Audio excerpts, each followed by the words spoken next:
High বন্ধুরা, আমি তোমাদের একটা ইনফরমেশন দিতে চাই যেটা হয়তো তোমাদের কাজে আসতে পারে।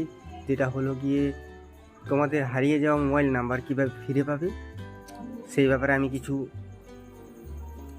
জানাতে চাই। যেমন মোবাইল নাম্বার ডিলিট হয়ে গেছে বা মোবাইল চেঞ্জ করেছেন, মোবাইল নাম্বার খুঁজে পাচ্ছেন না,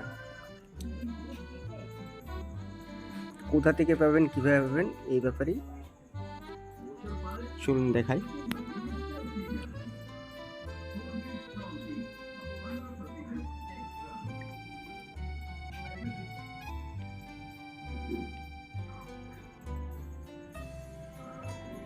প্রথমত মোবাইল নাম্বারগুলি ফেসবুক দিয়ে পেয়ে থাকবেন। প্রথমে ফেসবুক খুলবেন, 3 লাইনস আছে, 3টে লাইন, এই লাইনে যাবেন। এখানে যাবার পর এই যে উপরে দেখতে পাচ্ছেন একটা আইকন ছবি, যেমন সেটিংসে যাবেন। সেটিংসে যাওয়ার পর একটু স্ক্রল করে উপরে তুলবেন।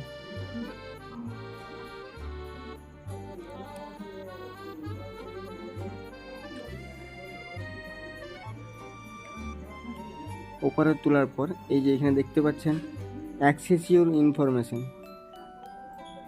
এটা খুলবেন। এটা খোলার পর কিছুটা এরকম আসবে, কন্টিনিউ করবেন। কন্টিনিউ করতে কন্টিনিউ করবেন। এইভাবে পেজটা চেঞ্জ হওয়ার পর এইভাবে আসবেন, দেখবেন। এরপর সামান্য কিছুটা উপরে স্ক্রল করবেন, তুলবেন। পার্সোনাল ইনফরমেশন এটা টাচ করবেন। টাচ করার পর দেখতে পাবেন এইরকম একটা আবার আসবে। কিছুটা উপরে তোলার পর ইওর অ্যাড্রেস বুক বলে আর যেটা আছে এটাই ক্লিক করবেন। ক্লিক করার পর দেখবেন পরপর আপনার যে মোবাইল নাম্বারগুলি এখানে আসতে থাকবে, ঠিক আছে? এইভাবেই তোমরা ফিরে পাবে। ভিডিওটি ভালো লাগলে চ্যানেলটি সাবস্ক্রাইব করবেন এবং পাশে থাকবেন। অবশ্যই নিত্য নতুন ভিডিও পাওয়ার জন্য কমেন্টে জানাবেন। Thank you.